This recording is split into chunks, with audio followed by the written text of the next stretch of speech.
إن الحمد لله الذي جعل الشمس والقمر بحسبان وفضل زمانا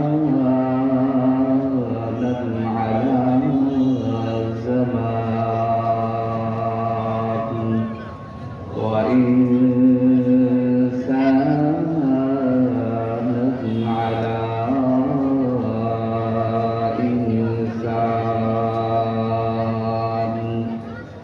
ونشهد أن سيدنا وسترنا ونبينا ومولانا محمدا عبده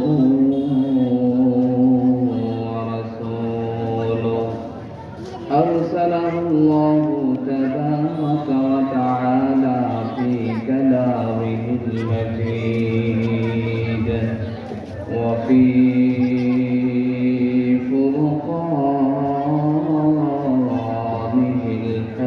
الحميد. أعوذ بالله من الشيطان الرجيم. بسم الله الرحمن الرحيم.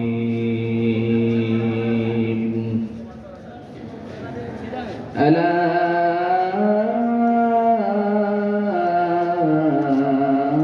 إن أولياء الله لا خوف عليهم ولا هم يحزنون.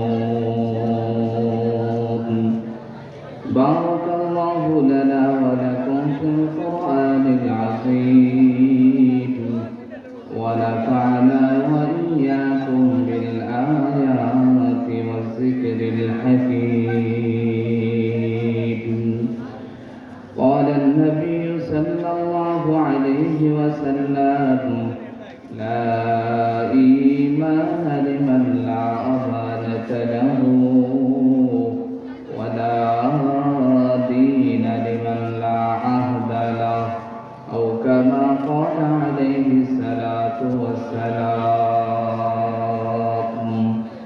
اللهم صل على سيدنا ومولانا محمد وعلى آله وأصحابه وسلم.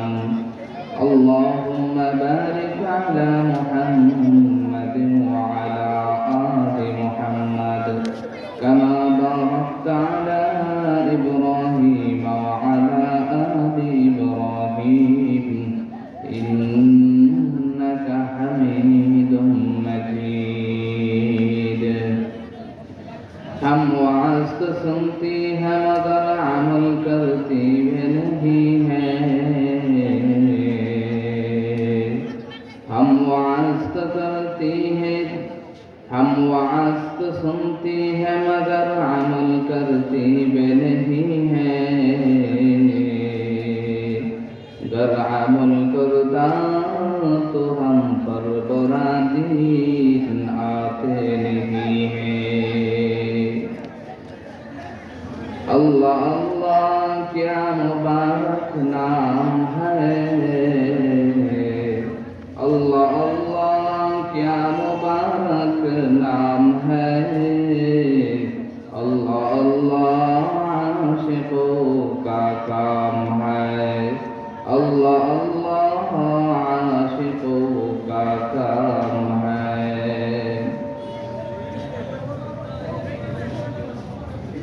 জোড়াপুর ইমদাদুল উলুম মাদ্রাসা মুকাম বাজার রাজনগর মৌলভীবাজারের ৭২তম বার্ষিক মাহফিল অধিবেশনের সদরে ইজলাস সম্মানিত সভাপতি, উপস্থিত দিগর জাতির রাহবার উলামায়ে কেরাম, তুলাবায়ে আযম, যুবক ভাইরা, নওজোয়ান তরুণ দ্বীনি ভাইরা, পর্দানিশীন অন্তরালে আমার মা ও বোনেরা, মহান মালিকের দরবারে সর্বপ্রথম শুকরিয়া আদায় করি যে মহান রব্বুল আলামিন মুবারক মাহফিলে আসার বসার তৌফিক দিচ্ছেন। সেজন্য শুকরিয়া আদায় করি আলহামদুলিল্লাহ। হাজিরিন কিরাম, এই মোবারক মাহফিলে আসার বসার অনেক ফাজাইল আমরা ইতিপূর্বে আমাদের কাঙ্ক্ষিত মেহমান মুফতি নজরুল ইসলাম কাসেমি হাফিজাহুল্লাহর কাছ থেকে গুরুত্বপূর্ণ দ্বীনি তাত্ত্বিক আলোচনা শুনেছি। আমি আপনাদের সম্মুখে সংক্ষিপ্ত আকারে সংক্ষিপ্তভাবে কোরআন এবং হাদিসের আলোকে সংক্ষিপ্ত আলোচনা রাখার চেষ্টা করব। ওয়া তাওফীক ইল্লা বিল্লাহ, আলাইহি তাওয়াক্কালতু ওয়া ইলাইহি উনীব। মুহতারাম হাজিরিন কিরাম, পৃথিবীতে মানুষ আজ শৃঙ্খলাহীন অবস্থায়, পৃথিবীর সকল মানুষ পেরেশানিগ্রস্ত, সকল মানুষ আজ দ্বিধাগ্রস্ত। এই চিন্তা এবং পেরেশানির ভিতরে আমরা সময় কাটাচ্ছি। আর রাসূল আলাইহিস সালাম কিয়ামতের যত আলামত বর্ণনা করেছেন, সব আলামত আমাদের মাঝে জাহির স্পষ্ট হয়ে যাচ্ছে। মুহতারাম হাজিরিন কিরাম, পৃথিবীর এই অশান্ত পৃথিবীকে শান্ত করার লক্ষ্যে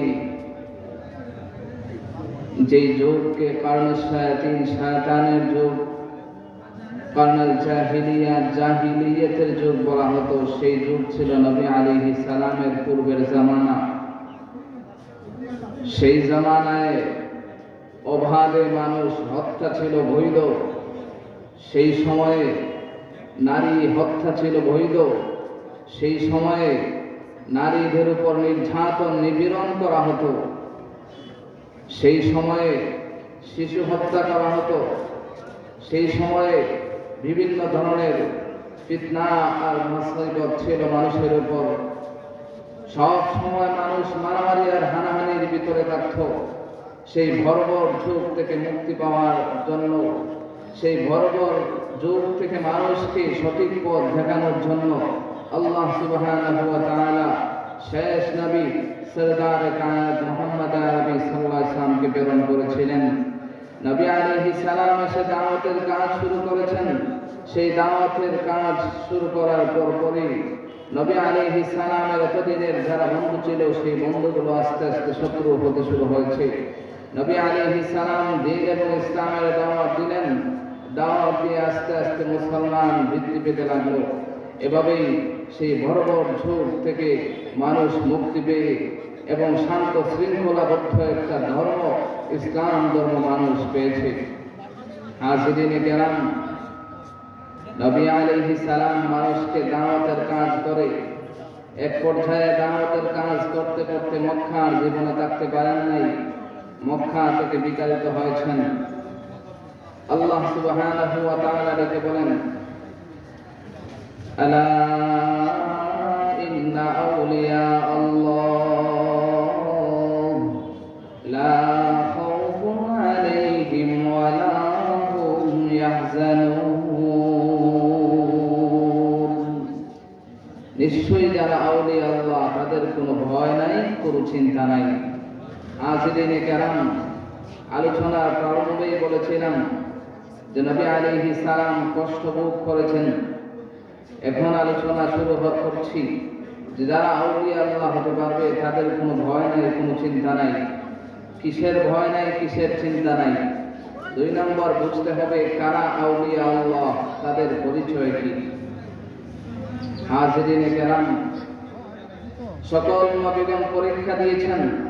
নবী নূহ নবী পরীক্ষা দিয়েছেন, ইব্রাহিম আলাইহিস সালাম আগুনে পড়ে পরীক্ষা দিয়েছেন, সকল নবী দুনিয়াতে এসে পরীক্ষা দিয়েছেন, পরীক্ষা দিয়ে উত্তীর্ণ হয়েছেন। শুধু নবীগণই নয়, সকল আউলিয়াগণ, সকল সাহাবায়ে কেরামগণ দ্বীনের জন্য পরীক্ষা দিয়েছেন। এমনকি ইমাম বুখারী রাহিমাহুল্লাহ, ওনার এলাকা বুখারা সামারকান্দ, ওই জায়গায় থাকতে পারেন নাই, নির্যাতনের শিকার হয়েছেন। বুখারী রাহিমাহুল্লাহ, ওনার এলাকা ছাড়তে হয়েছে। ঠিক তেমনি ভাবে এভাবে ইমাম আহমদ রাহিমাহুল্লাহ, ওনাকে একটা মাসালা বলার কারণে সকালে 100 বিকালে 100 এইভাবে দুর্রা লাগানো হতো, রক্তাক্ত করা হতো। যাদের মাসালাগুলো আমরা পড়ি, সেই মাসালাগুলো আমরা পড়ে আজ ইস্তেফাদা হাসিল করি, ফায়দা অর্জন করি, সেই ইমামগণ সবাই পরীক্ষা দিয়েছেন, নির্যাতনের শিকার হয়েছেন। মুহতারাম হাজিরিন কেরাম, হকের উপর যারা অটুট থাকে, আপনার আমার চোখের সামনেই আমরা দেখতে পাচ্ছি। এই তো 5 আগস্টের পূর্বের ইতিহাস। সেই সময় মানুষ কত আলেম নির্যাতন হয়েছেন। এর একটু পূর্বে যদি যাই তাহলে দেখবেন ব্রিটিশরা আমাদের উপর কিভাবে নির্যাতন করেছে। 200 বছর মুসলমানদেরকে জিঞ্জিরে আবদ্ধ রেখেছে, 200 বছর মুসলমানদেরকে কষ্ট দিয়েছে। শুধুমাত্র কষ্ট নয়, 200 বছর মুসলমানদেরকে কষ্ট উপর কষ্ট, কেমন কষ্ট, প্রত্যেকটা গাছে গাছে ওলামায়ে কেরামদেরকে ঝুলিয়ে রাখা হয়েছিল, প্রত্যেকটা গাছে গাছে ওলামায়ে কেরামকে ফাঁসির কাস্টে ঝুলানো হয়েছিল। এইভাবে নির্যাতন করেছে। এর পূর্বে যদি যাই, এইভাবে দেখতে থাকবো হকপন্থী ওলামায়ে কেরামদেরকে প্রত্যেকটা যুগে যুগে স্বৈর শাসন এসে প্রত্যেকটা যুগে যুগে ওলামায়ে কেরামদের উপর নির্যাতন করেছে। হকপন্থী ওলামায়ে কেরাম একটা মুহূর্তের জন্য, একটা সেকেন্ডের জন্য হক থেকে, ইসলাম এবং ঈমান থেকে বিপরীত কোনো অবস্থান গ্রহণ করেন নাই। মুহতারাম হাজিরিন কেরাম, পরবর্তী তাদের জন্য পুরস্কার থাকে, এটাই আল্লাহ ঘোষণা করেন। যারা আউলিয়া আল্লাহ হবে, 5 জিনিস, 5 জায়গায় তাদের কোনো ভয় নাই, কোনো চিন্তা নাই। বোঝার বিষয় আউলিয়া আল্লাহ কারা। আউলিয়া আল্লাহ কারা, তাদের পরিচয় আল্লাহ সুবহানাহু ওয়া তাআলা কোরআনের বিভিন্ন জায়গায় দিয়েছেন। আসেন আমরা সূরা বাকারা থেকে দেখে নেই। আল্লাহ থেকে বলেন, আলিফ লাম মিম, যালিকাল কিতাবু লা রাইবা ফীহি হুদাল লিল মুত্তাকিন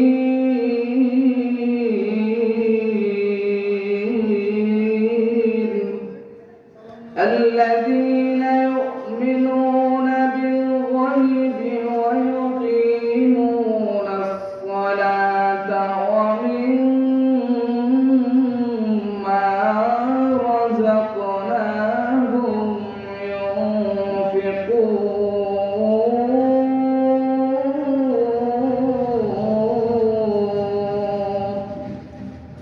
الله سبحانه وتعالى সূরাতুল বাকারার শুরুতে ডেকে বলেন, আলিফ লাম মিম ওয়াল্লাহু আ'লামু বিমুরাদিহি। আল্লাহ তাআলা তার উদ্দেশ্য ভালো করে জানেন। এরপরে আল্লাহ ডেকে বলেন, যালিকাল কিতাব লা রাইবা ফীহি হুদাল লিল মুত্তাকিন।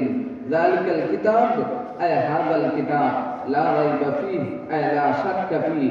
এটা এমন একটা কিতাব যে কিতাবে কোনো সন্দেহ নাই, কোনো সন্দেহকারীও সন্দেহ করতে পারে না। যালিকাল কিতাব লা রাইবা ফীহি হুদাল লিল মুত্তাকিন। এই কোরআনের দ্বারা মুত্তাকিনরা হেদায়েত প্রাপ্ত হয়। হাজিরিন কেরাম, বড় আফসোস লাগে, আল্লাহ সুবহানাহু ওয়া তাআলা চিঠি হিসেবে আমাদের কাছে একটা কোরআন পাঠাইছেন। আপনার সন্তান ঢাকায় পড়ে অথবা বিদেশ থাকে। ওই সময়, আগের সময় তো আর বর্তমানের মতো মোবাইলের ব্যবস্থা ছিল না, প্রযুক্তি এত উপরে ছিল না। ওই সময় চিঠি পত্রের সময় ছিল। সন্তানের চিঠি পাওয়া মাত্র বাবা দৌড়াইয়া পাশের বাড়ির একজনের কাছে যাইয়া বলতো, আমার চিঠিটা পড়ে শোনাও, চিঠিটা কেমন, কি দিছে আমার সন্তান। এইভাবে চিঠি পড়া হইতো। চিঠির জন্য বাবা আবেগ আর আপ্লুত হইয়া থাকতেন, কখন সন্তানের চিঠি আসে। মুহতারাম হাজিরিন কেরাম, আল্লাহ সুবহানাহু ওয়া তাআলা মায়ার মহব্বত কইরা আপনার জন্ম থেকে মৃত্যু পর্যন্ত কেমন করে চলবেন, প্রত্যেকটা সেক্টরিতে আল্লাহ সুবহানাহু ওয়া তাআলা আপনার জন্য একটা কিতাব কালামুল্লাহ শরীফ প্রেরণ করেছেন চিঠি হিসেবে। ওই কোরআনটা আমরা আজ পড়ি না, কোরআনটা আজ আমরা ঘরের ভিতরে তালাবদ্ধ করে রাখি, কোরআনকে আমরা সেলফের ভিতরে রাখি, মনে করি কোরআন মনে হয় সেলফে থাকার মতো। আর রমজান মাস আসলে মাঝে মধ্যে বাহির করলাম, একটা সূরা পড়লে পড়লাম, না পড়লে চুমা খাইলাম, এটাই মনে হয় আমাদের কোরআন। মুহতারাম হাজিরিন কেরাম, আল কিরাআতু মাসদার থেকে আল কোরআন, কিরাআতু মাসদার থেকে অর্থ পড়া। কোরআন মানেই হচ্ছে পড়া। কোরআনকে আল্লাহ কোরআন হিসেবে পাঠাইছেন শুধুমাত্র পড়ার জন্যই। এটা পড়বেন, বুঝুন আর না বুঝুন। কোরআন পড়বেন, কোরআন বুঝুন আর না বুঝুন। কোরআন পড়বেন, আস্তে আস্তে বোঝার চেষ্টা করবেন। তরজমায় কোরআন হাতে নিয়ে পড়ার চেষ্টা করবেন, বোঝার চেষ্টা করবেন। আল্লাহ রেখে বলেন, যালিকাল কিতাব লা রাইবা ফীহ। আল্লাহ সুবহানাহু ওয়া তাআলা মানব জাতির জন্য পথ নির্দেশক হিসেবে একটা কোরআন পাঠাইছেন। আল্লাহ সুবহানাহু ওয়া তাআলা ডেকে বলেন, যালিকাল কিতাব লা রাইবা ফীহ। আমি আল্লাহ কোরআন পাঠাইলাম, তাতে কোনো সন্দেহ নাই, কোনো সন্দেহকারীও সন্দেহ করতে পারবে না। এই কোরআন যারা গ্রহণ করবে, আল্লাহ সুবহানাহু ওয়া তাআলা জানায় দেন, হুদাল লিল মুত্তাকিন। যারা মুত্তাকি তারা এই কোরআন থেকে হেদায়েত প্রাপ্ত হয়। যারা মুত্তাকি তাকওয়াওয়ালা তারা কোরআন দ্বারা হেদায়েত প্রাপ্ত হয়। তাকওয়াওয়ালা যারা তারা কোরআন দ্বারা হেদায়েত প্রাপ্ত হয়। মুহতারাম হাজিরিনে কেরাম, এই কোরআন পড়ে মুত্তাকিওয়ালা তাকওয়াওয়ালা যারা তারা হেদায়েতের পথ পায়, তারা গুমরাহির পথ থেকে নিজেদেরকে বাঁচায়। আল্লাহ সুবহানাহু ওয়া তাআলা পরে রেখে বলেন, আল্লাযীনা ইউমিনুনা বিল গায়ব। আল্লাহ সুবহানাহু ওয়া তাআলা ডেকে বলেন, যারা ঈমান রাখে গায়বের উপর, ঈমান মুফাসসালের উপর যারা ঈমান রাখে। আল্লাহ সুবহানাহু ওয়া তাআলাকে দেখি নাই, তবুও তার উপর ঈমান আনলাম। নবীদেরকে দেখি নাই, নবীদের উপর ঈমান আনলাম। ফেরেশতাদেরকে দেখি নাই, তাদের উপর ঈমান আনলাম। জান্নাত জাহান্নামকে দেখি নাই, তাদের উপর ঈমান আনলাম। এইভাবে যা আমরা দেখি নাই, আল্লাহ এবং তার রাসূল বলেছেন, সব কিছুর উপর ঈমান আনলাম। ঈমান বিল গায়বের উপর ঈমান আনলাম, অদৃশ্য জিনিসের উপর ঈমান আনলাম। মুত্তাকি যারা, তাদের প্রথম গুণ কোরআন পড়বে, 2 নম্বর গুণ হচ্ছে তারা ঈমান আনতে হবে। প্রথম কাজ ঈমান আনা।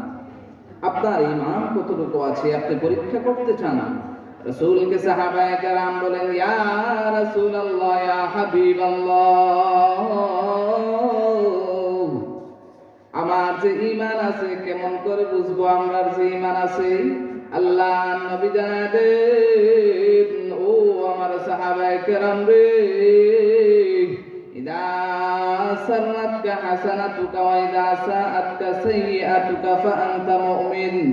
যখন তুমি কোনো ভালো কাজ করবা, যখন তুমি ভালো কাজ করবা, নামাজ আদায় করেছো, ভালো কাজ করেছো, রাস্তা থেকে আবর্জনা সরিয়েছো, ভালো কাজ করেছো, একটা তরুণ সমাজ করেছো, যুব সমাজ করেছো, ভালো কাজ করেছো। তরুণরা, এলাকার সকল তরুণরা একত্রিত হইয়া একটা তরুণ সমাজ করেছে। ওই তরুণ সমাজের মাধ্যমে অসহায় দরিদ্র মানুষের সেবা করে, গরিব মানুষের সেবা করে।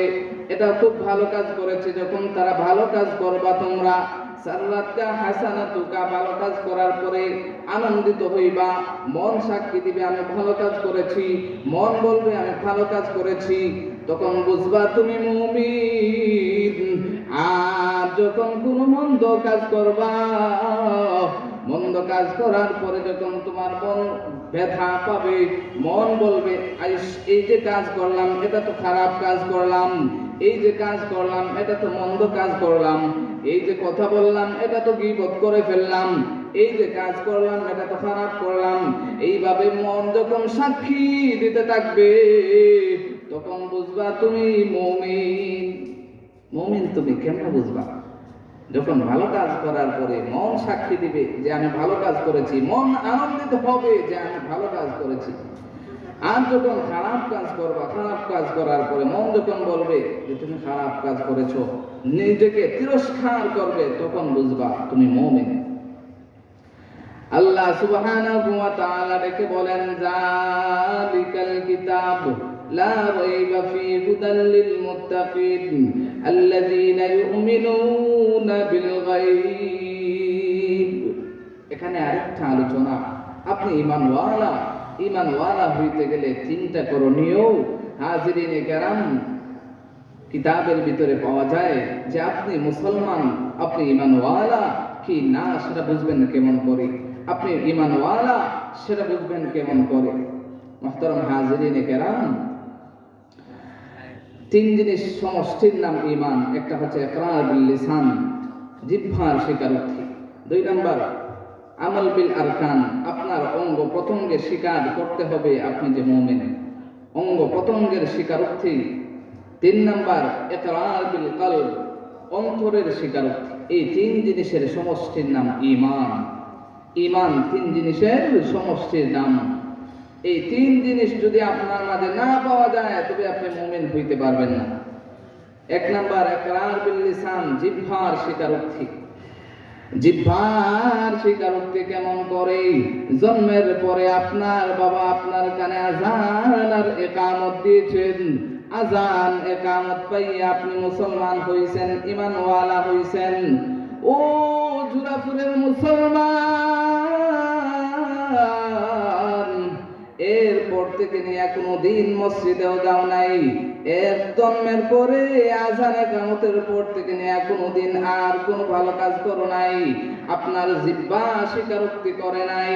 জিহ্বা স্বীকারোক্তি করবে কেমন করে? জিহ্বার স্বীকারোক্তি চাই আপনি যে মুসলমান, আপনার কথার ভিতরে থাকতে হবে সুবহানাল্লাহ, আপনার কথার ভিতরে থাকতে হবে আলহামদুলিল্লাহ, আপনার কথার ভিতরে থাকতে হবে ইনশাআল্লাহ, মাশাআল্লাহ, আপনার কথার ভিতরে আল্লাহ নামের জিকির থাকতে হবে, আল্লাহু আকবার জিকির থাকতে হবে, আপনার কথার ভিতরে লা ইলাহা ইল্লাল্লাহর জিকির থাকা চাই। এগুলো হলো জবানের স্বীকারোক্তি, এগুলো হলো জবান দ্বারা স্বীকারোক্তি। রাসূল বলেন প্রতি নামাজের পরে ফি দুবুরি কুল্লি সালাতিন মাকতুবা, প্রত্যেক ফরজ নামাজের পরে মান কাল সুবহানাল্লাহ সুবহানাল্লাহ তাসবিহাতুন, কেউ যদি তাসবিহ পড়ে 33 বার, আলহামদুলিল্লাহ 33 বার, আল্লাহু আকবার 33 বার, আর সুবহানাল্লাহ 33 বার, আর একবার পড়ে লা ইলাহা ইল্লাল্লাহু ওয়াহদাহু লা শারীকা লা লাহুল মুলকু ওয়া লাহুল হামদু ওয়া হুয়া আলা কুল্লি শাইইন কাদির। নবী জানায় দেন হুত্তাত খাতায়াহু ওয়া ইন কানাত মিসলা যাবাদিল বাহর, সমুদ্রের ফেনা পরিমাণ যদি ওই বান্দার গুনাহ থাকে তবে আল্লাহ মাফ কইরা দিবে। সমুদ্রের ফেনা পরিমাণ যদি গুনাহ থাকে তবে আল্লাহ সুবহানাহু ওয়া তাআলা মাফ করবেন। মুহতারাম হাজিরিনে কেরাম, এই গেল জিহ্বার স্বীকারোক্তি। আপনি জিহ্বা দ্বারা স্বীকার করছেন আল্লাহ এক, নবী একজন, আমাদের আখিরি নবীর নাম মুহাম্মদ রাসূল সাল্লাল্লাহু আলাইহি ওয়াসাল্লাম, এইভাবে স্বীকারোক্তি করছেন। 2 নাম্বার, আপনি মুমিন হতে চান, 2 নাম্বার এটাও আপনার সাথে সম্পৃক্ত থাকতে হবে, সেটা হচ্ছে ইকরার বিল কলব, অন্তরের স্বীকারোক্তি। অন্তর দ্বারা স্বীকার করতে হবে আপনি যে মুমিন। মুখে শুধু বললাম লা ইলাহা ইল্লাল্লাহ, তাসবিহ টিপলাম লা ইলাহা ইল্লাল্লাহ, এটার দ্বারা মুমিন হওয়া যাবে না, অন্তরের স্বীকারোক্তি থাকা চাই। মুহতারাম হাজিরিনে কেরাম, নবী আলাইহিস সালামের জামানায় মুসাইলামাতুল কাজ্জাব নবীজির সাথে সব সময় চলতো, নবীজির পিছন কাতারে আবু বকর ওমরের পাশে ডান পাশে সব সময় দাঁড়াইতো। প্রথম সারিতে সব বেশি আর ডান পাশে আরো সব বেশি। শুধুমাত্র তাই না, আবার অস্তাক দ্বারা পরিধান করতো, লম্বা আবার পাগড়ি, আর এইভাবে দাড়ি ছিল লম্বা। সেই মুসাইলামাতুল কাজ্জাব নবীর ওফাতের পরে আস্তে আস্তে ঈমান থেকে বিতাড়িত হয়ে গেল। তার ভিতরে আসলে ঈমান ছিল না, তার জিহ্বার ভিতরে ঈমান ছিল, শুধু মুখের স্বীকারোক্তি করত, সে তাসবিহ টিপত আর বুঝাইতো সে একজন মুসলমান, অন্তরে তার ঈমান ছিল না। সেই মুসাইলামাতুল কাজ্জাব যখন নবীজির ওফাত হইয়া যায়, নবীজির ওফাতের পরে মুসাইলামাতুল কাজ্জাব যখন হযরত আবু বকর বললেন সবাই যাকাত দাও, মুসাইলামাতুল কাজ্জাব বলে না না যাকাত দেব না, এটা ছিল ইসলাম গরিবানা সুরতে আগে যাকাত দিতাম, এখন ইসলাম ধনী হইয়া গেছে আর যাকাত দেব না। এইভাবে যাকাত অস্বীকার করতে শুরু করলো। মুসাইলামাতুল কাজ্জাব যখন যাকাত অস্বীকার করতে শুরু করলো, হযরত আবু বকর যুদ্ধের ঘোষণা দিয়ে দিলেন। মুহতারাম হাজিরিনে কেরাম, ওর সাথে যুদ্ধ করলেন কয়েকশো, 70 জন প্রায় শুধু কোরআনের হাফিজ সাহাবায়ে কেরাম ইন্তেকাল করছেন, শাহাদাত বরণ করেছেন। মুহতারাম হাজিরিনে কেরাম, যেখান বুঝাইতেছিলাম সেই মুসাইলামাতুল কাজ্জাবের অন্তরের ভিতরে ঈমান ছিল না, শুধুমাত্র মুখে ঈমান ছিল। এরকম আপনার আমার সমাজে অনেক মানুষ পাইবেন যাদের মুখের মাঝে ঈমান আছে কিন্তু কলবের ভিতরে ঈমান নাই। যারা দলকে পূজা করে, যাদের দল হচ্ছে আসল, যাদের নেতা হচ্ছে আসল, এই ধরনের মুসলমান হতে পারে না। ওদের বাহ্যিক মুসলমান, অন্তরের দ্বারা মুসলমান হইতে পারে না। মুহতারাম হাজিরিনে কেরাম, এই জন্য 2 নম্বর কাজ, মুমিন হইতে চাও, প্রথম নম্বর কাজ হইল আপনার জবানের দ্বারা স্বীকারোক্তি করতে হবে। 2 নম্বর আপনার অন্তরের দ্বারা স্বীকারোক্তি করতে হবে আপনি যে মুমিন। অন্তরের দ্বারা স্বীকারোক্তি দিতে হবে। অন্তর দ্বারা কেমন স্বীকারোক্তি হবে? অন্তর দ্বারা এভাবে স্বীকারোক্তি হবে, যখন নবীর বিরুদ্ধে, আল্লাহর বিরুদ্ধে, ইসলামের বিরুদ্ধে ষড়যন্ত্র করা হবে, আপনি আমি সর্বপ্রথম জিহাদের জন্য প্রস্তুতি নেব। এটা হচ্ছে অন্তরের স্বীকারোক্তির জোর। এটা হচ্ছে অন্তরের যে স্বীকারোক্তি আল্লাহ এবং রাসূলকে ভালোবাসেন তার জোর। মুহতারাম হাজিরিনে কেরাম, এইভাবে ইসলামের বিরুদ্ধে কেউ কোনো কথা বললে আপনি যে কোনো মাধ্যমে হোক তার প্রতিবাদ করবেন। এটা হচ্ছে অন্তরের স্বীকারোক্তির একটা জোর। 3 নাম্বার, আমল বিল আরকান। আপনি আমলের দ্বারা আপনার রুকন বুঝাইবে, আপনার হাত পা, সেজদার অঙ্গ, কপাল, এইভাবে হাঁটু, সব কিছু, হাত পা, অঙ্গ প্রত্যঙ্গ সব কিছু বলে দিবে আপনি যে একজন মুসলমান। কিভাবে বলবে? যে আপনি নামাজ পড়েন, টুপি নবীর সুন্নাহ সব সময় আপনার মাথায় থাকে, দাড়ি নবীর সুন্নাহ সব সময় লম্বা করে দাড়ি রাখেন, এইভাবে পাঞ্জাবি নবীর সুন্নাহ পাঞ্জাবি পরিধান করেন। এইভাবে আমল বিল আরকান, রুকনের দ্বারা আপনি যে মুমিন সেটা বুঝাইবেন। আল্লাহ ডেকে বলেন, আল্লাযীনা ইউমিনুনা বিল গায়ব ওয়া ইউকিমুনাস সালাতা ওয়া মিম্মা রাযাকনাহুম ইউনফিকুন। ভালো করে শুনুন, আল্লাহ সুবহানাহু ওয়া তাআলা ডাকিয়া বলেন, ও জোরাপুরের মুসলমান ভালো করে শুনুন। আল্লাহ ডেকে বলেন, ঈমানওয়ালা হও, প্রকৃত ঈমানওয়ালা হও। ঈমানওয়ালা হইলাম, এবার করণীয় কি? আল্লাহওয়ালা হইতে চাও, তাকওয়াওয়ালা হইতে চাও, মুত্তাকি হইতে চাও, জান্নাত পাইতে চাও। জান্নাত যদি পাইতে চাও প্রথমে ঈমানওয়ালা হও। 2 নম্বরের কাজ কি? 2 নম্বরের কাজ হইল আপনি এবার নামাজি হন। আল্লাহ ডেকে বলেন, ইকামাতুস সালাত, নামাজ প্রতিষ্ঠা করো। কোরআনের কোন জায়গায় আল্লাহ বলেন না এই নামাজ পড়ো, বলছেন প্রতিষ্ঠা করো। নামাজ প্রতিষ্ঠা ব্যাখ্যা 2 ধরনের। একটা হচ্ছে আপনি সম্পদশালী, আপনি অর্থ দিয়ে একটা মসজিদ প্রতিষ্ঠা করছেন, নামাজ প্রতিষ্ঠার হুকুম। 2 নম্বর ব্যাখ্যা হচ্ছে আপনি প্রতি ওয়াক্ত জামাতের সাথে নামাজ পড়েন, এটা হচ্ছে ইকামাতুস সালাত, নামাজ প্রতিষ্ঠা করা। মুহতারাম হাজিরিনে কেরাম, যারা মহিলারা ঘরে নামাজ পড়েন বলে আমরা কেমন করে নামাজ প্রতিষ্ঠা করব? আপনি মসজিদে সদকা করেন প্রতি সময়, এটা হচ্ছে আপনার ইকামাতুস সালাতের অন্তর্ভুক্ত। যারা বয়োবৃদ্ধ পুরুষ তারা কেমন করে নামাজ প্রতিষ্ঠা করবে? আসতে পারেন না, ঘরে নামাজ পড়েন। আপনি মসজিদ যে জায়গায় নির্মাণ হয়, মসজিদ নির্মাণগুলোতে একটু সহযোগিতা করেন, এটা হচ্ছে ইকামাতুস সালাতের অন্তর্ভুক্ত। আর যারা সুস্থ সবল যুবক, আর যারা সুস্থ মানুষ, সকলের জন্য নামাজ ফরজ। আপনি নামাজ ফরজ হওয়ার পরেও ফরজ নামাজ আদায় করেন না, নামাজ তরক করেন। রাসূল বলেন, যে নামাজ তরক করে ইচ্ছায়, মান তারাকা সালাতান মুতাআম্মিদান ফাকাদ কাফার। রাসূল বলেন সে অবশ্যই কাফের, সে কাফের। নবীজির ধমক, সে কাফের, নামাজ তরক করে। আরেক হাদিসে নবী বলেন যে নামাজ তরক করে আমার মন চায়, ঘরে যদি নারী এবং ছোট্ট শিশু না থাকতো আমার মনে চায় আমি প্রত্যেকটা ঘরে আগুন ধরায় জ্বালায় দিই। নবীজি এত ধমক দেন নামাজ না পড়ার জন্য। আজ আমরা নামাজ থেকে সরে যাচ্ছি, নামাজ থেকে সরে যাচ্ছি, নামাজ থেকে আমরা চলে যাচ্ছি, নামাজে অবহেলা করছি। এখানেই জোহরের নামাজ হয়েছে, কিন্তু যুবকরা দেখেছি চতুর্দিকে হাঁটাহাঁটি করছে, নামাজ পড়ে না। মুহতারাম হাজিরিনে কেরাম, সর্বপ্রথম কিয়ামতের ময়দানে যে হিসাব হবে সেটা হচ্ছে আউয়ালু মা ইউহাসাবু বিহিল আবদু ইয়াওমাল কিয়ামা as-সালাহ। সর্বপ্রথম কিয়ামতের দিন, বিচার কার্যের দিন, কি হিসাব হবে? নামাজের হিসাব। কিয়ামতের দিন নামাজের হিসাব সর্বপ্রথম হবে। কেমন করে মুক্তি পাইবেন? নামাজ পড়েন নাই, কেমন করে মুক্তি পাইবেন? প্রত্যেকটা ওয়াক্ত নামাজ আপনার আমার কাছে আমানা। আল্লাহ পাঠাইছেন, সুস্থ অবস্থায় আপনাকে রাখছেন। সালাতের সময় আপনাকে কেমন যেন আল্লাহ নিজে থেকে বলেন যে নামাজ দিলাম, নামাজ আদায় করো। ওই সময় যদি নামাজ আদায় না করেন, আপনার ঘরে নামাজকে বোঝা হিসেবে চাপাইয়া রাখবেন যতদিন পর্যন্ত ওইটা কাদা হিসেবেও আদায় না করবেন।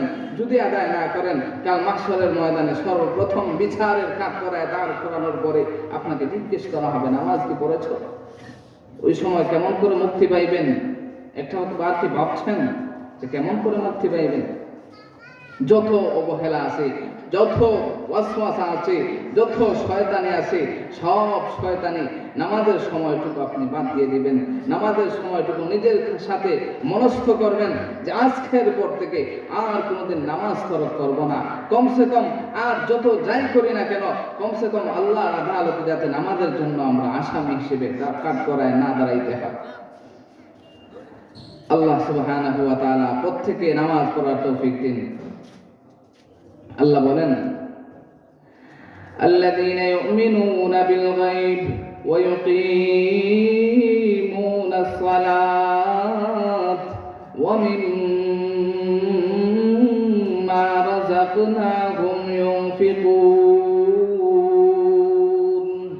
আল্লাহ বলেন, ওয়া মিম্মা রাযাকনাহুম ইউনফিকুন, আমি আল্লাহ যা তোমাদেরকে রিজিক দিয়েছি ওই রিজিক থেকে তোমরা খরচ করো।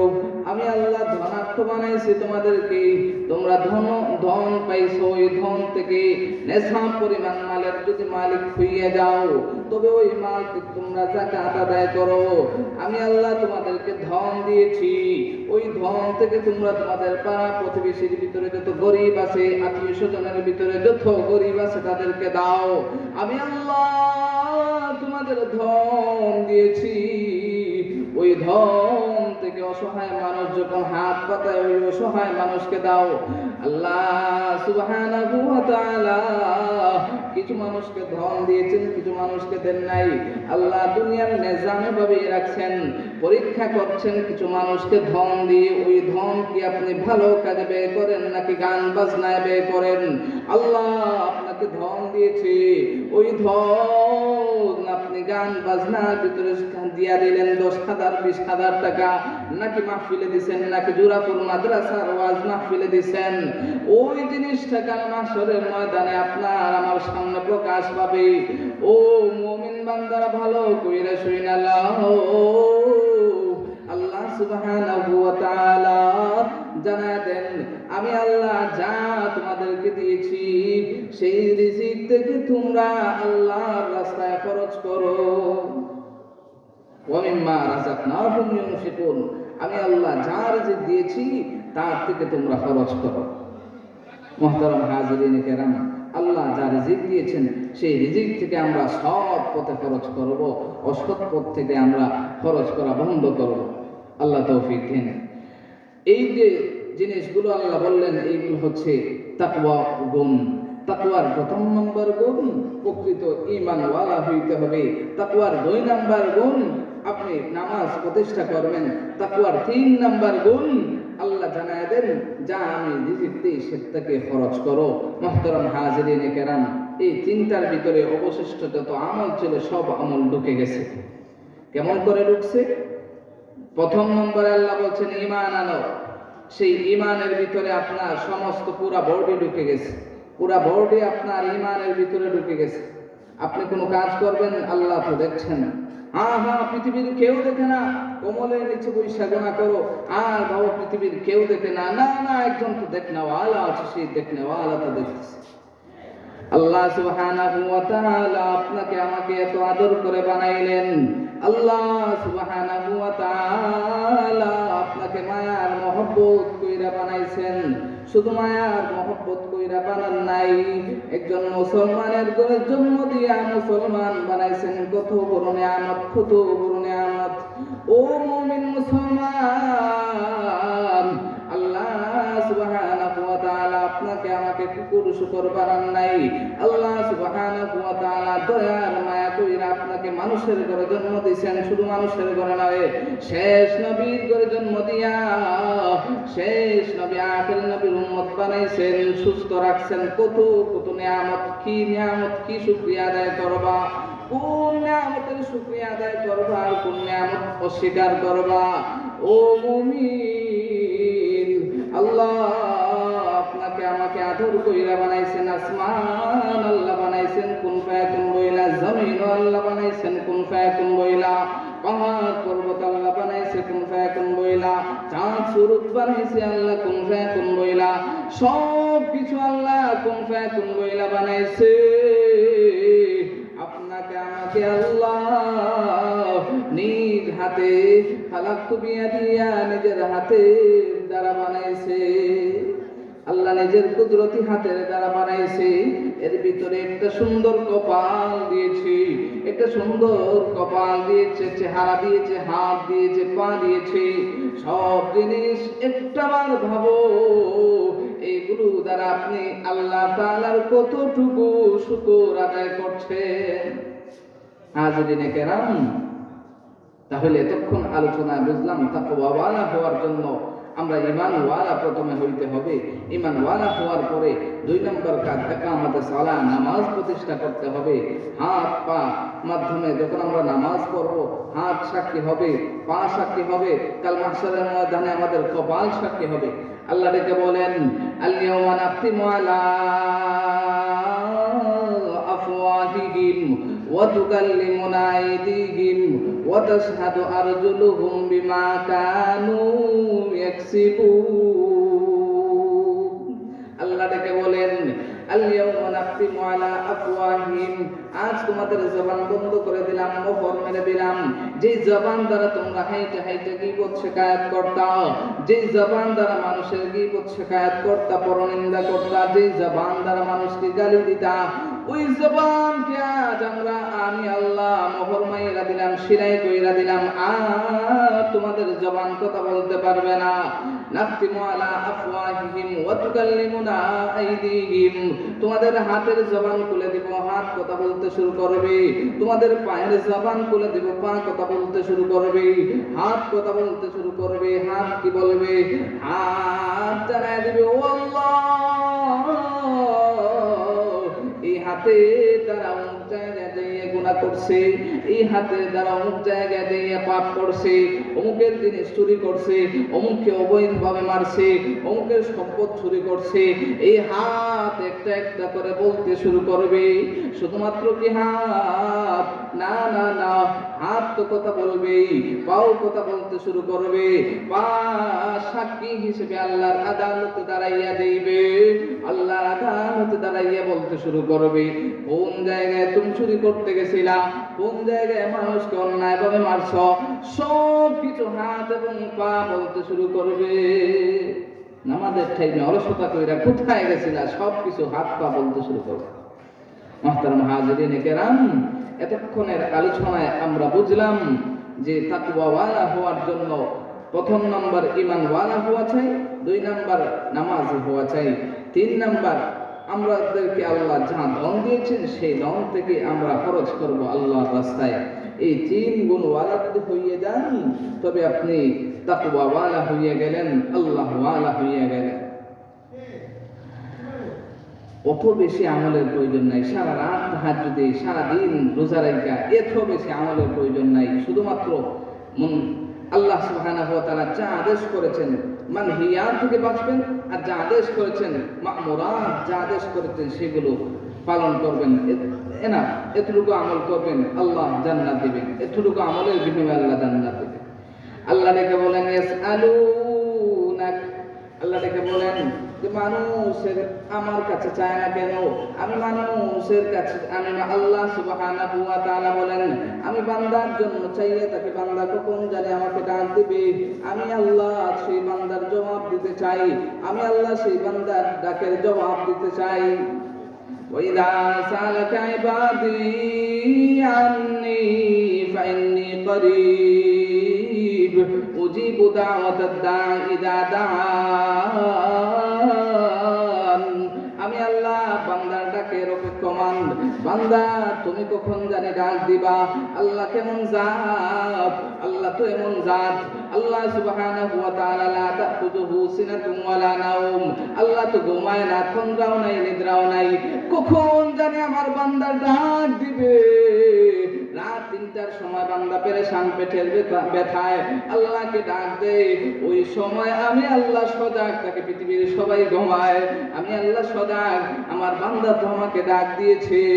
আল্লাহ সুবহানাহু ওয়া তাআলা দিনের বেলা সবাই যখন কাজে ব্যস্ত, ওই সময় একজন মাথা ব্যথায় পেরেশান হইয়া আল্লাহকে ডাক দেয়। আল্লাহ সুবহানাহু ওয়া তাআলা ওই সময় সজাগ, আল্লাহ চাইয়ে থাকেন কখন জানি বান্দা আমাকে ডাক দেবে। ওয়াইদা সালাকা ইবাদি আন্নী ফাইন্নী করিব উজিবু দাওয়াতাদ দাঈ ইযা দাআন। আমি বান্দার ডাকের জন্য, আমি বান্দার ডাকের সাড়া দেওয়ার জন্য অপেক্ষমান থাকি। ইযা দাআন, যখনই সে ডাক দেবে আমি আল্লাহ জবাব দিতে চাই। ডাক দিলে আমি আল্লাহ জবাব দিতে চাই, সেই জবাবের অপেক্ষমান। আল্লাহ সুবহানাহু ওয়া তাআলা আসছে শবে বরাত, সেই লাইলাতুল বরাত, লাইলাতুল নিসফি শাবান, সেই নিসফু শাবানের মাগরিবের পরেই আল্লাহ প্রথম আসমানে এসে ডাকতে শুরু করবেন। আল্লাহ সুবহানাহু ওয়া তাআলা ডাকতে শুরু করবেন, আলা মিন মুস্তাগফিরিন ফাগফির আলা মিন মুস্তাগফিরিন ফাগফির আলা মিন মুস্তাগফিরিন। আল্লাহ ডাকতে শুরু করবেন, কোন ক্ষমা চাওয়ালা আছনে আমি আল্লাহর কাছে ক্ষমা চাইবা, কোন অপরাধী আছনে আমি আল্লাহর কাছে ক্ষমা চাইবা। এইভাবে আল্লাহ সুবহানাহু ওয়া তাআলা ডাকতে শুরু করবেন। ওই সময় আসছে, বর্তমান যে মাস চলছে ওই মাস শাবান মাস, বরকতময় মাস। এই মাসেই যা পুঁজি অর্জন করার, আর আগামী মাস আসছে রমজান মাস, ওই মাসেই যা পুঁজি অর্জন করার করতেন। হাজিরিনে কেরাম, বলছিলাম আল্লাহ ওয়ালা হওয়ার গুণ, আল্লাহ ওয়ালা হওয়ার পরে যদি আল্লাহ ওয়ালা হয়ে যাই তাহলে কি ফায়দা হবে। আল্লাহ রেখে বলেন, আলা ইন্না আউলিয়া আল্লাহ লা খাউফুন আলাইহিম ওয়ালা হুম ইয়াহজানুন। যদি আউলিয়া আল্লাহ হয়ে যাও তবে লা খাউফুন আলাইহিম ওয়ালা হুম ইয়াহজানুন, কোনো ভয় নাই, কোনো চিন্তা নাই। কিসের ভয় নাই, কিসের চিন্তা নাই? সংক্ষেপে বলে যাই, 1 নম্বরে দুনিয়ার জীবনে চলাফেরাকালীন সময় কোনো ভয় নাই, কোনো চিন্তা নাই। চলাফেরাকালীন সময় শত্রুর কোনো ভয় নাই, কিছুর ভয় নাই। 2 নাম্বার, মরণের সময় যখন সাকরাতের সময় হবে ওই সময় কোনো ভয় নাই, ভীতি নাই, চিন্তা নাই। 3 নাম্বার, কাল কিয়ামতের ময়দানে যেই সময় অর্ধ হাত উপরে যখন সূর্য চলে আসবে ওই সময় সমস্ত মানুষ পেরেশানির ভিতরে থাকবে, ওই সময় কোনো ভয় নাই, কোনো চিন্তা নাই। 4 নাম্বার, কবরের ভিতরে কোনো ভয় নাই, কোনো চিন্তা নাই। শেষ 5 নাম্বার, আপনি জান্নাতি হইবেন না জাহান্নামী হইবেন, কোনো চিন্তা নাই, কোনো ভয় নাই। যদি আপনি আউলিয়া আল্লাহ হইতে পারেন, তাকওয়াওয়ালা হইতে পারেন, তবে 5 জিনিস আপনার জন্য পুরস্কার। আল্লাহ সুবহানাহু ওয়া তাআলা প্রত্যেককে তাকওয়াওয়ালা হিসেবে কবুল করুন, আমল করার তৌফিক দিন। আমিন।